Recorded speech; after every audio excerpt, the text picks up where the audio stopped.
Dear Venerable Sisters and Brothers, Dhamma friends, we are going to have the talk for the day. May everyone settle down for the talk and give the consent with 3 times. Sadhu, sadhu, sadhu. Namo tasse bhagavato arahato samma sambuddhasse. Namo tasse bhagavato arahato samma sambuddhasse. Namo tasse bhagavato arahato Samma sambuddhasse. Katame tayo dhamma pahatabba tiso tanhati. Dear Venerable Sisters and Brothers, Dhamma friends, Venerable Maha is indicating this exercise of abandoning of the 3 kinds of greed in this particular discourse, known as Dasuththara Sutta, and we can say just greed or desire. It's a very complicated thing, as far as greed is concerned. In a day-to-day life, in the normal way, it appears like something we cannot get rid of. So therefore we try to, some or the other, try to put up with. So there is no such a radical method in our worldly knowledge, because it is such a complicated thing. But in the way the Venerable Sariputta is presenting, the way the Venerable Sariputta is quoting the Buddha, if you cut the desire, the greed into 3 pieces, you can do it in a piecemeal basis, one by one, and then the task will be something pragmatic, practical. So, as the second truth of suffering, the proximate cause or the cursor of the suffering is tanha, and to go into detail, kama tanha, bhava tanha, vibhava tanha, that is the gratification or the sense pleasure, sense desire, and when and where you become somewhat skillful in handling that, you can see another layer, that is the greed for the existence. This part is very philosophical. This part is very interesting, but very tricky than the greed for the sense desire. So therefore, if someone is really, really serious, one has to take discipline, take action to deal with this kama tanha and the sensuous desire or greed for the sensuous pleasure. So, the thinking about the abandoning of the sensuous pleasure is not a natural thing. It is not the instinct of a human being. It is a kind of a restraint. So, the Buddha, when he is recommending, he recommends 3 restraints. The very first one is the moral restraint. We discussed in the first discourse, the talk, whereby we are dealing with the transgressional kind of defilements. That means you are transgressing or you are violating the social norms. That is existing norms in the society where you live. So if you are going to violate it, at the beginning you won't feel it, but later you will be in trouble. So if you are a civilized being, you have to have the consent, you have to have the idea about the do's and don'ts of the society in which you are living. And for that, you have to abide by the rules and regulations, not to transgress, not to tread past. And that is, so far we can say it is something sila or moral restraint. So that moral restraint is prescribed by each and every religion. So what I wanted to emphasize on that day was, the way the Buddha presented is, it is like a suggestion from the Buddha, but it is not a commandment. In the other religions, you find it as a commandment, so therefore you have to emphasize much on the hell, nether world, fear, reprimanding, the purgatory, everything. But in the Buddhist, this thing, it is not there. It says you have to consider the advantages and the disadvantages of thread passing or transgressing of the social norm. And if you wish to live in the society in harmony, you have to abide by the rules, and for that Buddha presented 5 precepts, 8 precepts, 9, 10 as novice or as a high ordination. There is no prescription for you to do it. There is no commanding. So you have to accept it. So in Pali it is called samadaya sikkhata sikkhapadesa. So you are going and request for precepts, and when it is given, you abide by them. So you can do away with the transgressional kind of define, very, very gross.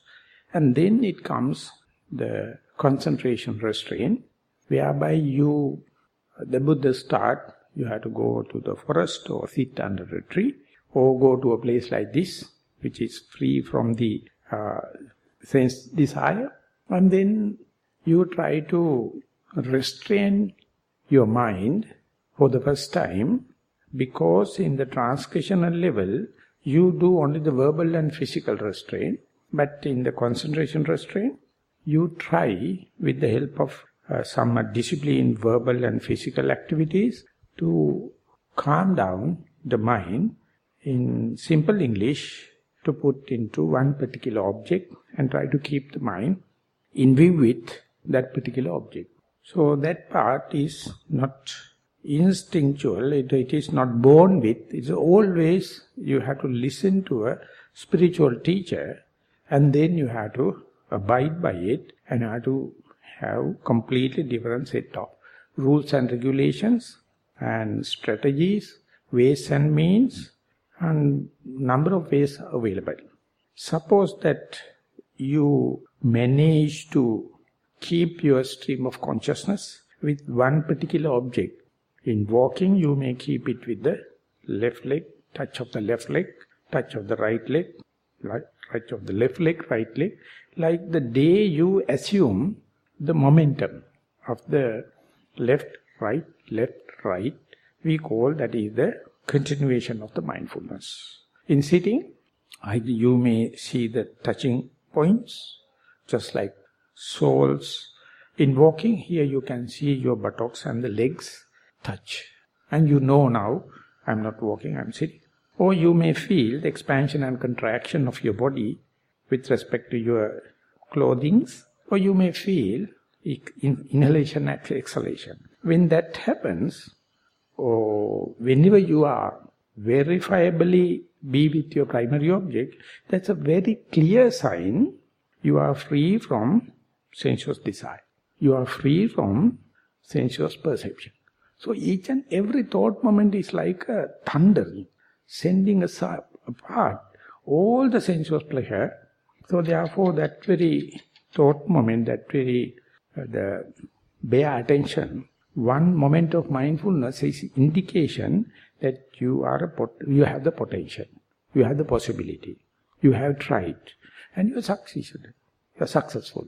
But there the meditation is concerned, the Buddha mentioned, if you can't express it, that I put my mind into that particular object, with noting or without noting, and I am sure mind is now face to face with, and I verify it because I feel in breath is cooler, out breath is warmer, expansion is something tense, contraction is releasing, or my touch of the touching point in walking, in sitting, while you are washing your dishes, while you are brushing your teeth, each and everything has its own individual characteristic to make sure you are verifiably now with that particular object. And if you can't express it, you won't get the full benefits. So therefore this interview, this dialogue, this expression is very, very important to reinforce your knowledge or galvanize your experience. So therefore in a residential retreat like here, or intensive meditation, we give a fair time to see whether you got the instructions, have you applied it in the proper way, and did you get the taste of that particular thought moment, or the taste of mindfulness, or the taste of bare attention.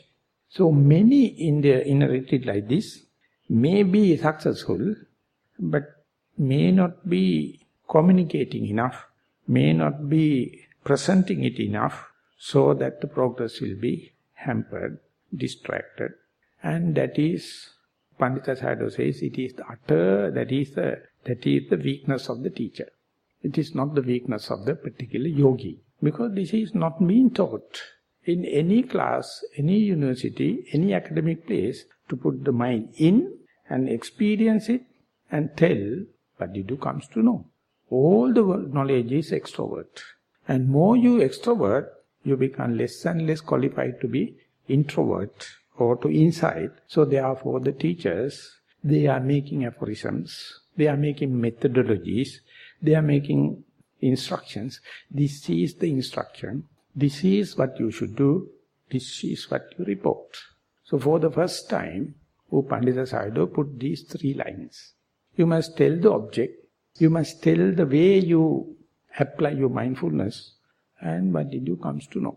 The day you can report, the communication start with the teacher. And if it is a failure, the teacher is weak. Teacher do not know. So they are untiringly present it again and again, 101 times. Because when I was in Burma, as I told you, 18 months, I practice very sincerely, and I report regularly because I was the translator for 3 monks, Sri Lankan monks. They write report in Sinhala. I have to write in English, and I have to read it to the translator. Translator put into Burmese, and Sayadaw is going to give the instruction. So daily I have to go there, officially. But never I got the connection. And Sayadaw has some books, some instructions. So I can understand miscommunication. But you have to try, because it's an opportunity for you. So you have to adopt into the method the teacher suggested. And definitely your mind won't feel comfortable in this kind of reporting. Because you feel like a childish. You feel like a child at the grade 2. And you don't feel, why should I go back to the grade 2 level and reporting in such a simple way? Why can't I directly communicate? But we are doing such a grave task. We are now talking not only the Kama Tanha, we are going to go into the deeper layer. As far as you can report, I can continuously observe 4, 5, 6, 7 breaths, 4, 5, 6, 7 steps, 4, 5, 6, 7 rising and falling. That means then the teacher knows now your mind is not with the transgressional kind of defilement, but you are with the obsessional kind of defilements. So we can make a clear instructions, because your reporting indicates you can be face to face with the object.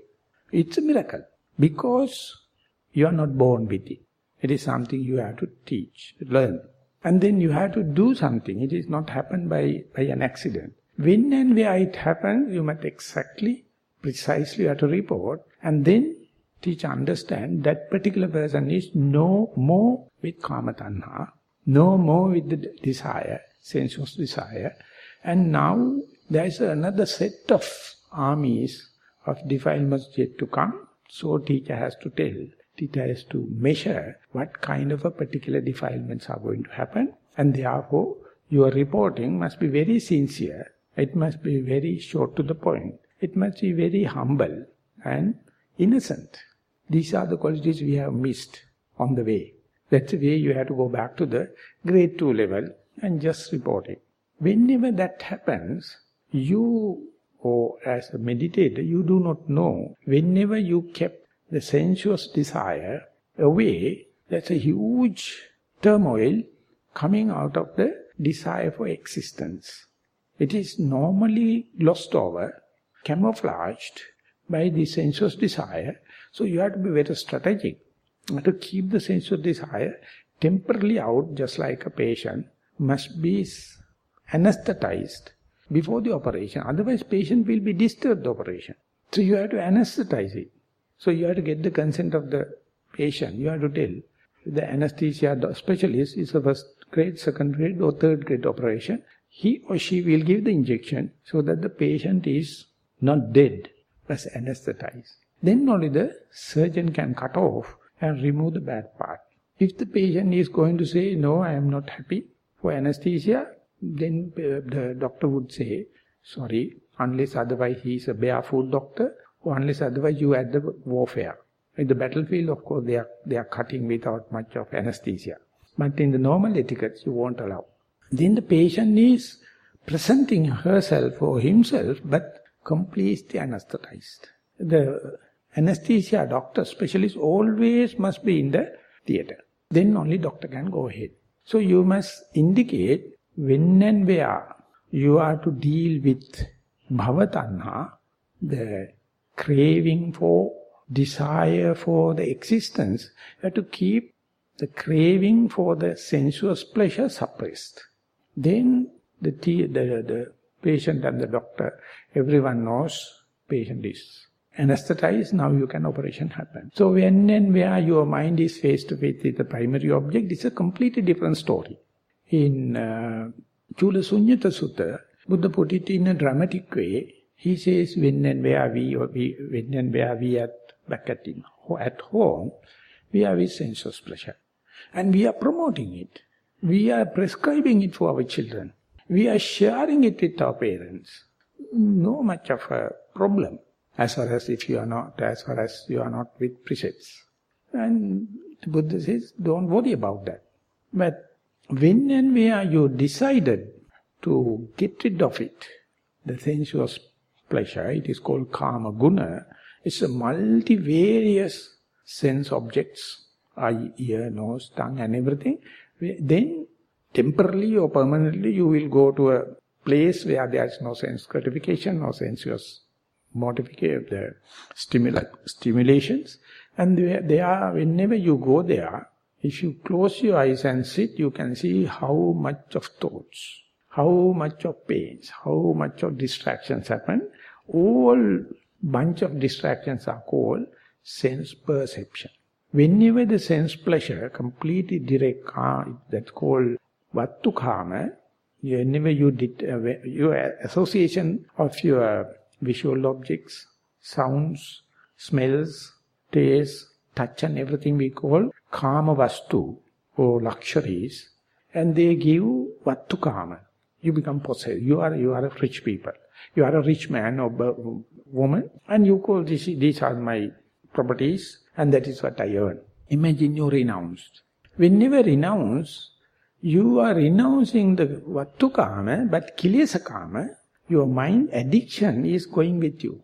Whenever you are free from or rid from the visual objects, objective desire, desirable objects, your mind is still carrying your traits, your habituation, your likings and disliking. Soon you close your eyes, the kilesa karma starts. Kilesa karma means the subjective kind of defilements. It's always going with you. When you are asleep, you sleep with it. Tomorrow morning you will wake up with that. Because mind is always associating. If the associating objects are not there, no harm. Mind make visual objects, visual sounds, smells, taste. And you are in a dream world, whether you are back at home or you are in a monastery. So that is called kilesa karma. Kilesa karma means your addictions, your association, familiarization goes there. So definitely you will report, even though I renounced, when I go there and sit comfortably, mind is with so much of kama chanda, that means desire. And when and where it is not there, the hatred arises. Whenever this hatred and desire is not there, sleepiness arises, sloth and talk. And then mind associate past and future will fill the gap, uddacha kukkucca. Or you will entertain doubts. These are the 5 things happening with more or less the same. So when and where you are mindful with one particular object, that all obsessional kind of defilements go on. So what a marvelous thing, a one thought moment of mindfulness. But if you are not appreciating, you miss the bus. That's why I tried to communicate yesterday. When and where you manage to keep your primary object, that is neutral one, there is a recurrent one, there is a verifiable one, and when and where you fail to appreciate your presence with primary object, face to face with the primary object, the thought moment of mindfulness, whatever the effort you have put forth, you won't get the benefits. To get the benefits, you have to report it exactly. My primary object was the breath. I noted in-breath as in-breath, out-breath as out-breath. Then I know in-breath is cooler, out-breath is warmer, like same thing I am repeating. So when that happens, that means the teacher knows, you knows, now the mind is no more with obsessional kind of defilement. Then the teacher will patiently ask you, how many thought moments you can keep this bare attention? Or in a common language, how many breaths you can observe? How many risings and fallings you can observe? How many seconds you can sit and wait? How many steps you can walk? How many steps you know you are walking? So likewise, it is promoting the already arisen stream of consciousness, which is free from new defilements. It's a first trump. You now know how to not to arise unarisen defilements with the tool of mindfulness, and each and every thought moment is a revolution. It's a break, the groundbreaking kind of a achievement. So the day the particular yogi knows Satipatthana, or establishment of mindfulness, he or she is in the battlefield. Till that you are training in the barrack. But when you are in the battlefield, mind you, you can't expect patience or compassion from the enemy. Enemy is vehemently attacking you. So you have to be prepared, so much so, you must be vigilant, you must be diligent, must be mindful, face to face with the defilements. This is not a kind of defilement for the sensuous pleasure. This is a kind of a defilement for the existence. This part we have never isolated, delimited. So therefore the first time when you are going to see, you see who am I in a deeper level. And that part is well mapped in the Theravada. According to your interpretation, according to your report, you yourself of course can check it. Other person can come and see. When and where you are observing the primary object, do you see, do you look into the primary object as a permanent, pleasurable, and soul like a pit? Or can you look at the primary object, it is changing, it is not auspicious, it is not pleasurable, it has no soul.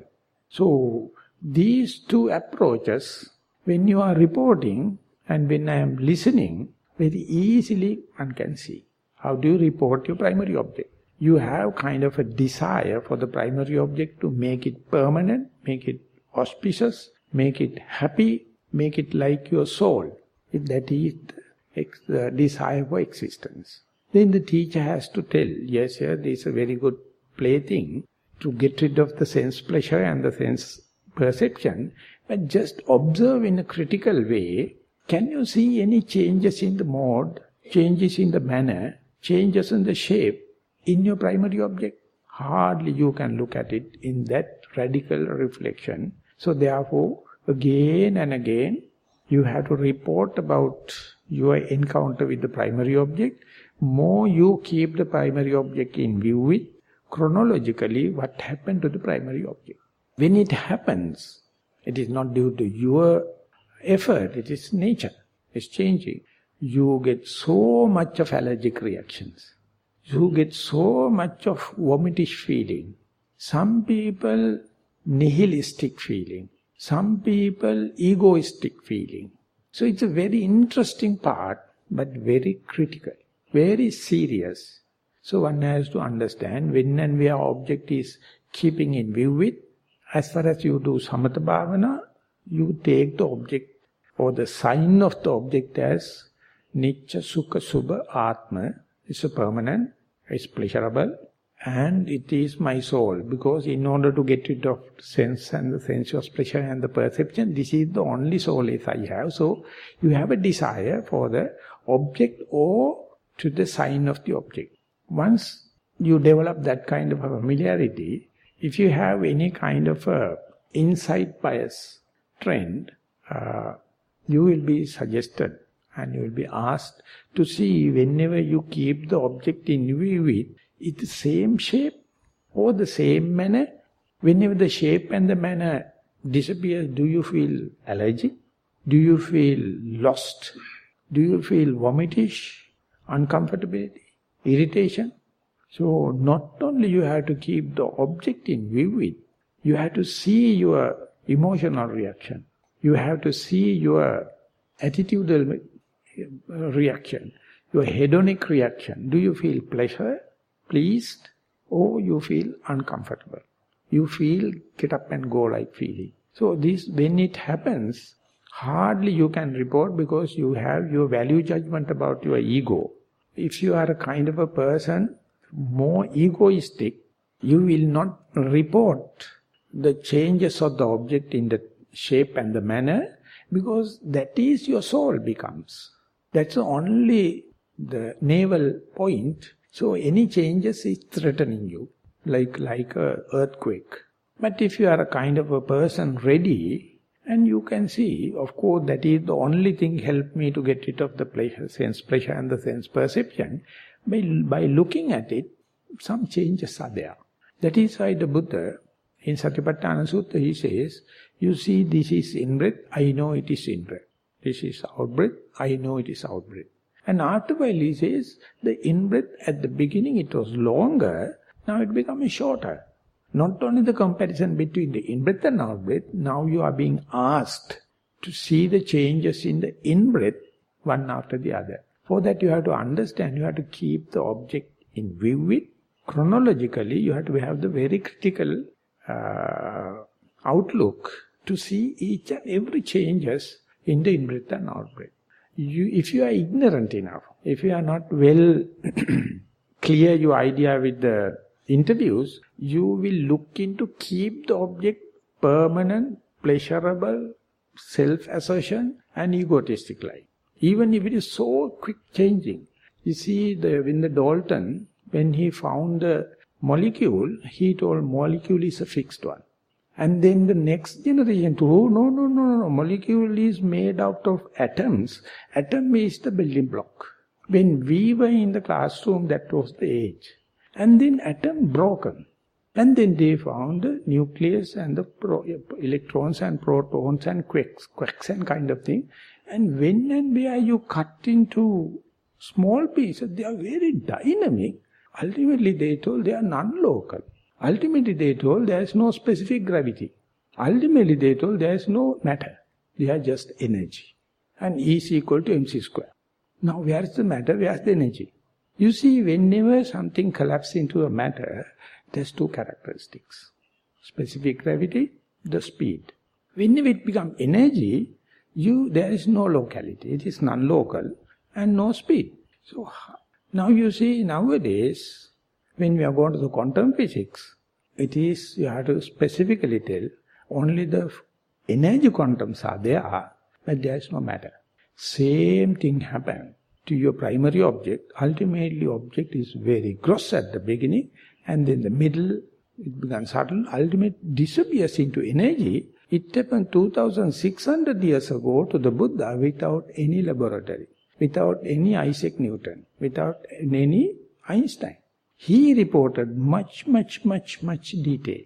If you wish to see how much detail they have given, specifically Venerable Sariputta, look into the book of discrimination, Patisambhida Magga, each and every moment, each and every event, each and every shape, manner, changeable, possible, everything recorded. So, my teacher, Venerable Jnanarama, was the expert on that book. It's a very thick book that is called Patisambhida Magga, book of discrimination.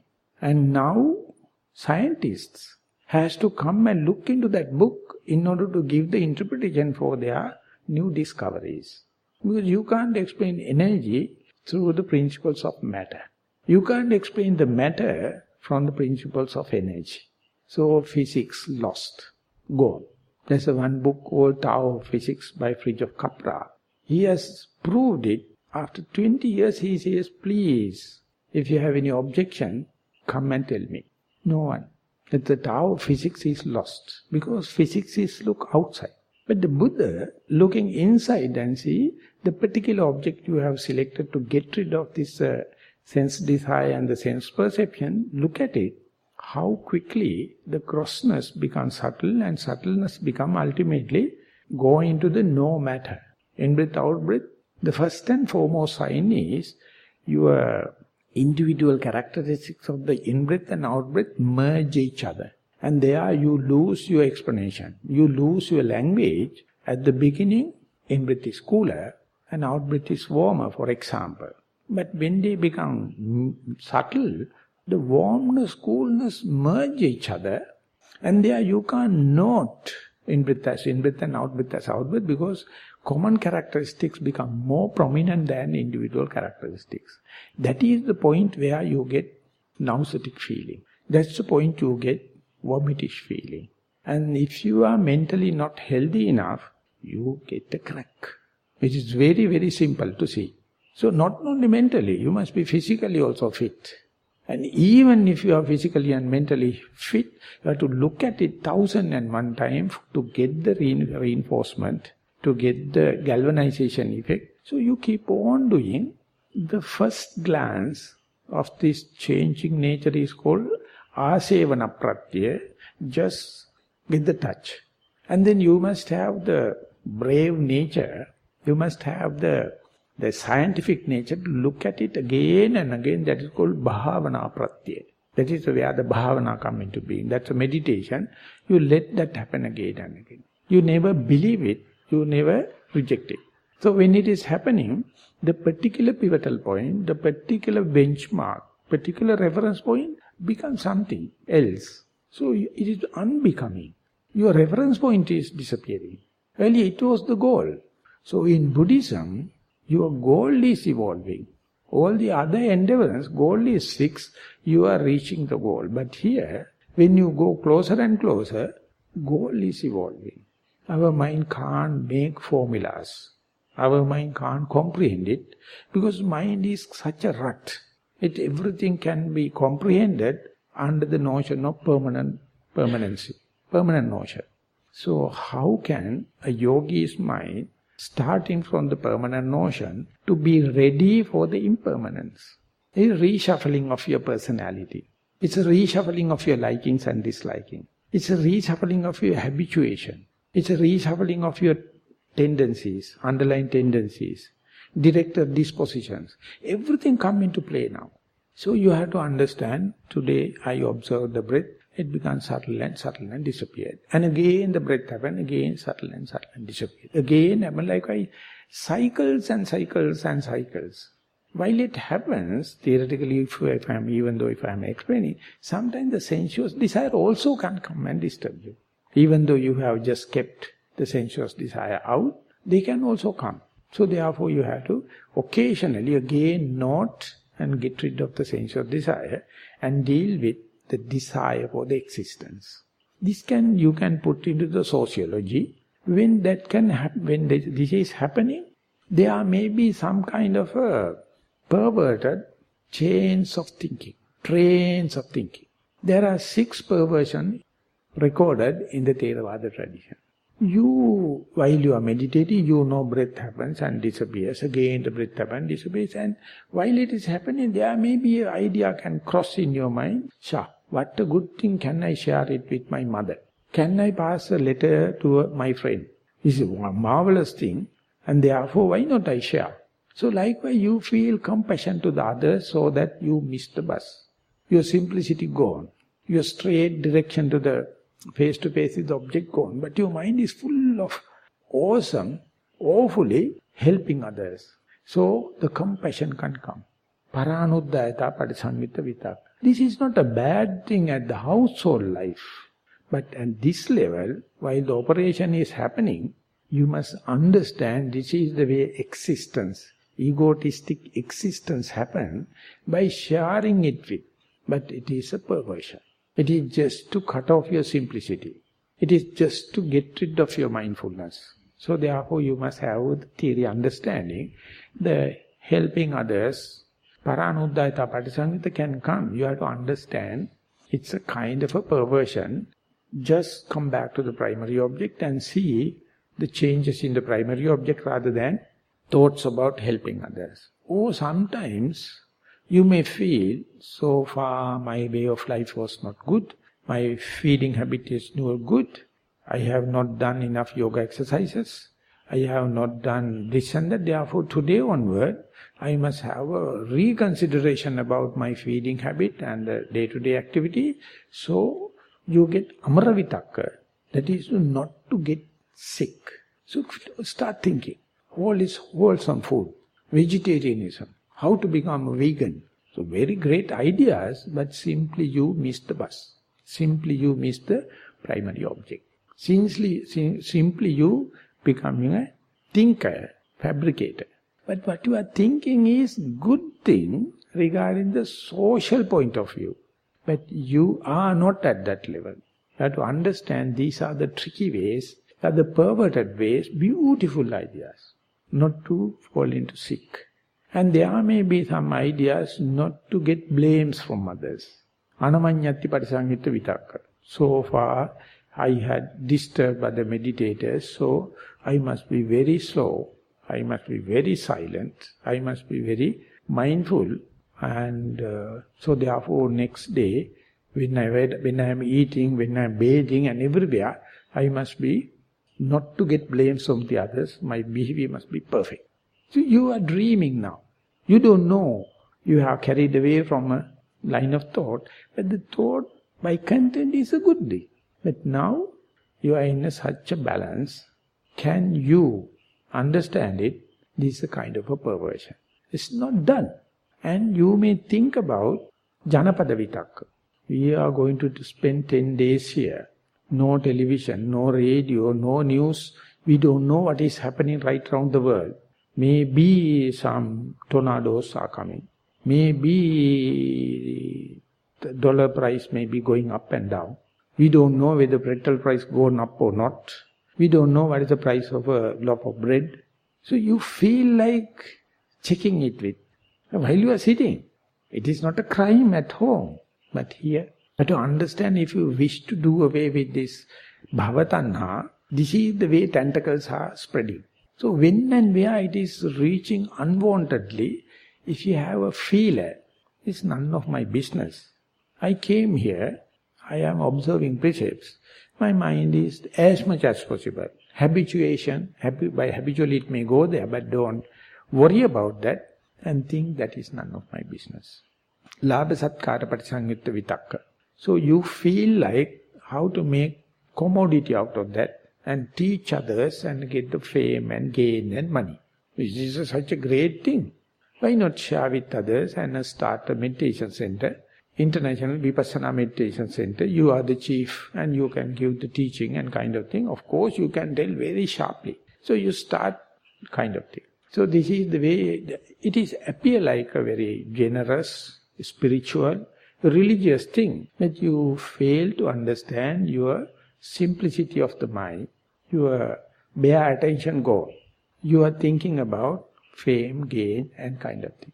So these 6 perversions, Venerable Jnanarama, the teacher, he says, don't try to get rid of 100%. You can understand how the existence, desire for existence appear in a crooked way, appear in a perverted way.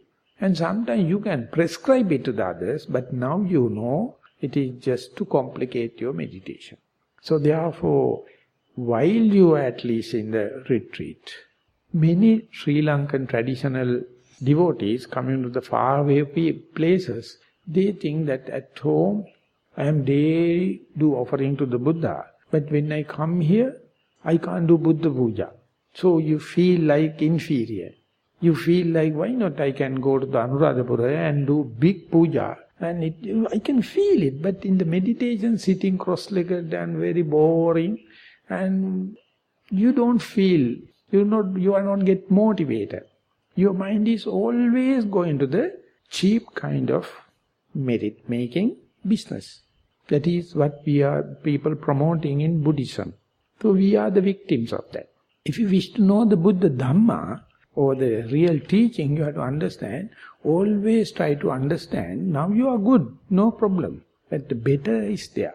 At the view of better, are you going to get off the better and adhere into the good?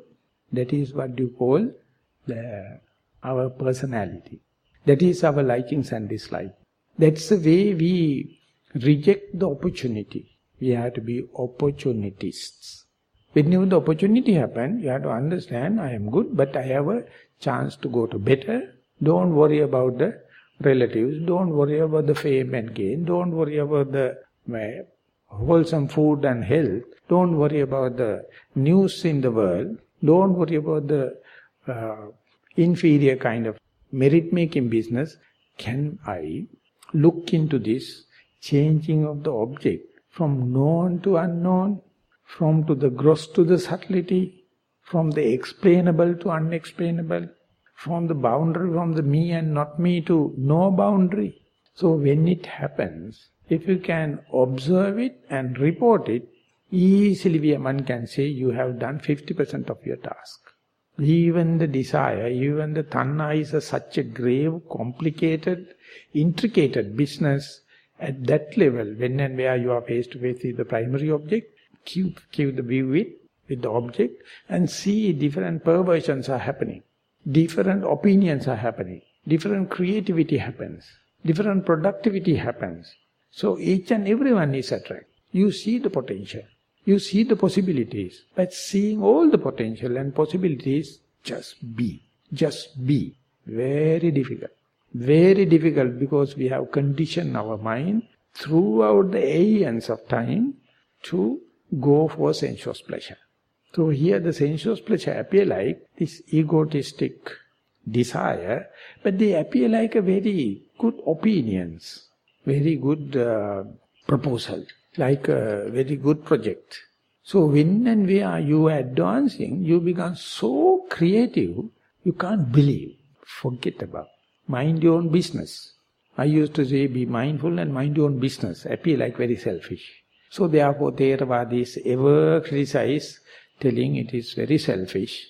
You are going to enlighten by yourself. You are just to forget about the rest of the world.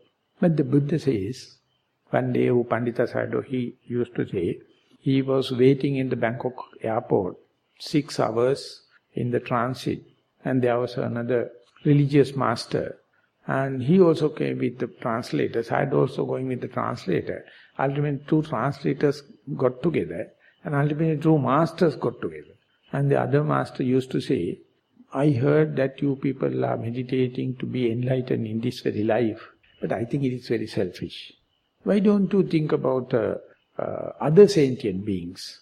You are going to go to the better thing, but they are not even in the good. So I think it is best thing is to do something for the commoners. And then Sayadaw says, of course it appears like very popular, but the thing is, if you are in a boggy area, can you raise another person in the bog? Or should I go you into the dry place and take one by one? So this is what the Buddha told 2,600 years ago. While you are in an obsessional defilement, can you think about helping another person with the obsessional defilements? Even you have no clarity, even you have no base, even you have no foundation.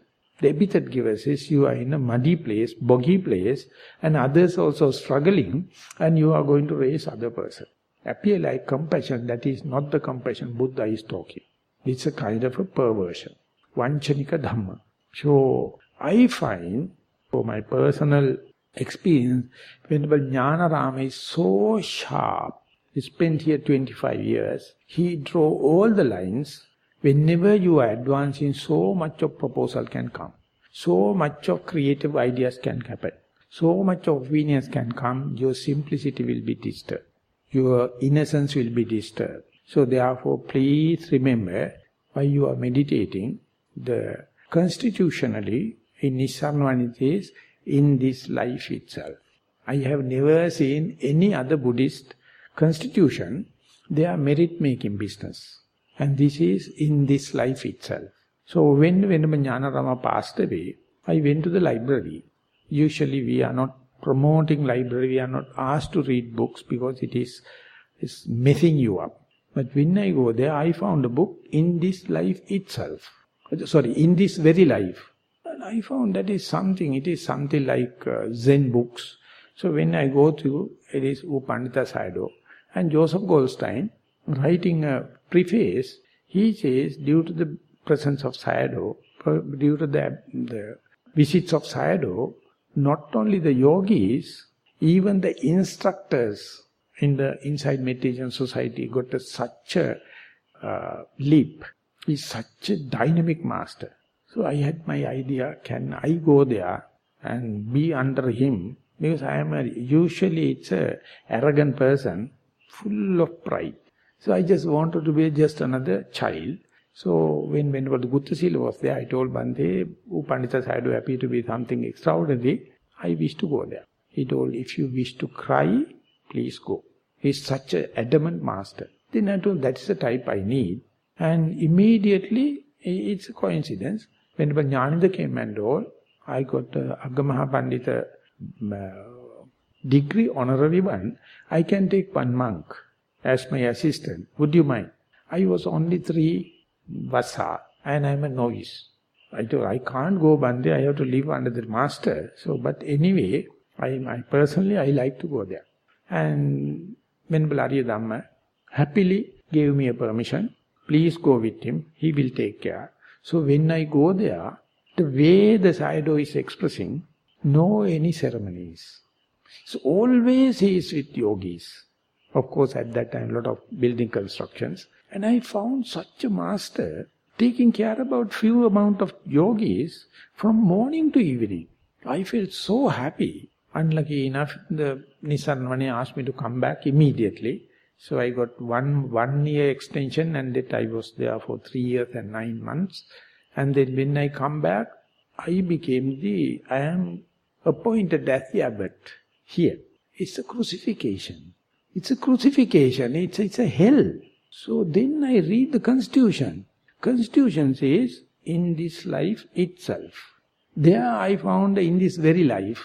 Now here, in this life itself. Then I thought, if the Constitution is such, I must know, while doing all the administrative part, while doing all the physical parts, to keep your objective in view with. Now I am almost 27 years in my seniority.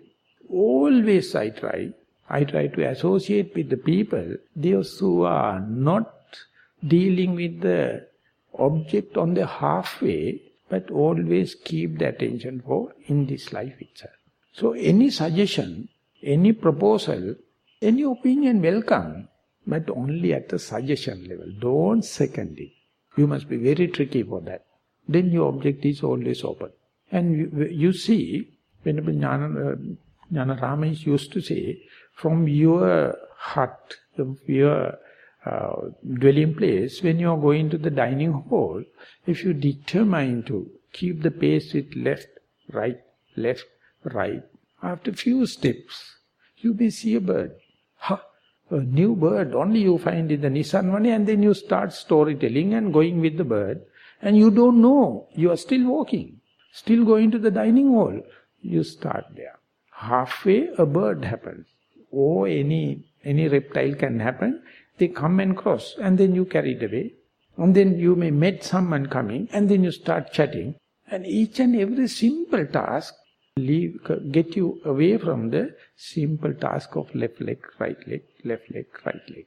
So if you are going to entertain each and everyone, say hi, how are you, good morning, good evening, no end. Etiquette-wise you may be very good gentleman, but you will be macerated. Living in such a society is crucifixion, torturing, burning. And even without that, if you are going to live with the trees and with the wild animals, you see so much of issues. So how to save your objective? Oh, I came here to go to the dining hall. Till I go there and come back, how far I can maintain left and the right? It is called Gatapacha Gatavata for the monks. Whenever he leaves the forest, he must understand now he is going to the village for the alms rounds. At the village, so much of things are there. So he must make a determination, keep your left leg, right leg as much as possible to the end of the village and make sure You have not lost the track. And again, when you come back up to the door of the forest, if you can keep the left leg and right leg, what a kind of an achievement. So these monks used to, they are meeting people and talking, and therefore they used to have a mouthful of water. And when someone happened, he shows that what water is inside my mouth, I am sorry, I can't talk. So take a mouthful of water, go to the last end of the village, and when they come back at the gate, he put the mouthful of water, because inside the forest there is no much of distraction. So when the visitors happen, they can count how many monks are there in the forest by the water at the gate. So these are simple tricks. You have 1,001 ways and means if you know what to achieve. Your simple track of the object. Chronologically, what happened to the object? If you are changing the object here and there, you cannot see the chronological difference. The chronological difference, theoretically it says, at the beginning, you have to very, very specifically delimited way, you have to understand the individual characteristic, in-breath versus out-breath, if you are going to take this as an example.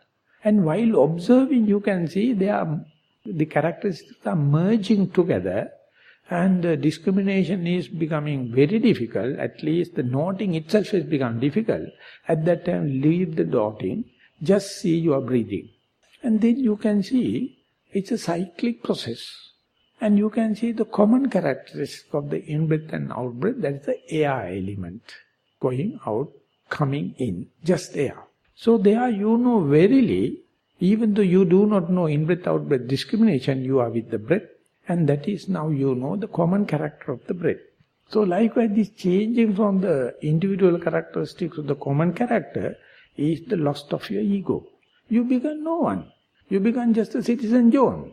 Don't try to recognize yourself with a specific person, one-upmanship, I must be better, I must be this and that. And these are the 6 kind of opinions can come and make yourself specific.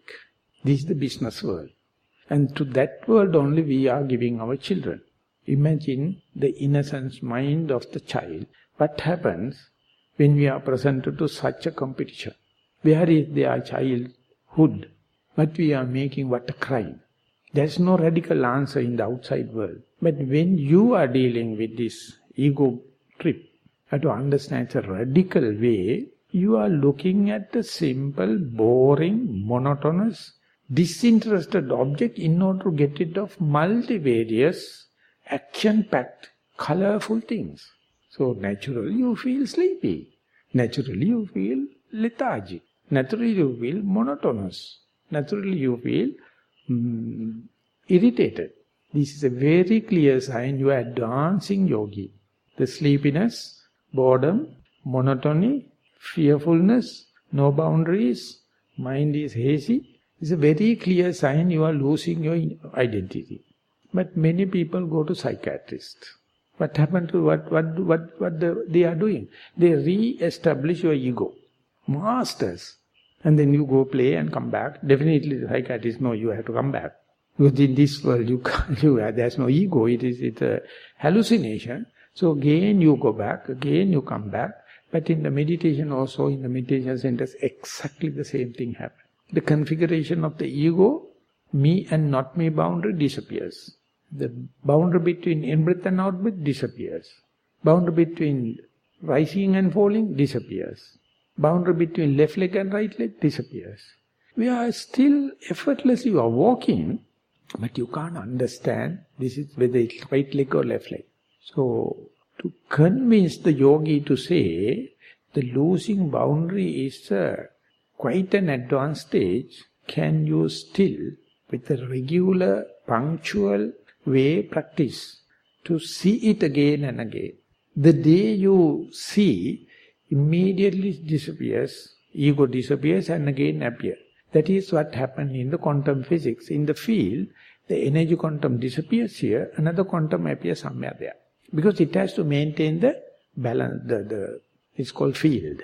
So that field is maintained.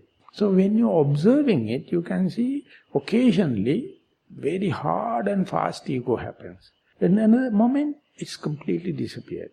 So your birth and death very frequently happening. Ego is happening and again ego is disappearing. Again ego is happening, again ego is disappearing. This is called not the asevana pratyaya, this is called bhavana pratyaya. You are not associating it just for the first time. You let it happen again and again. This is called galvanizing effect. This is called the reinforcement effect. So once you familiarize it, let it happen again and again.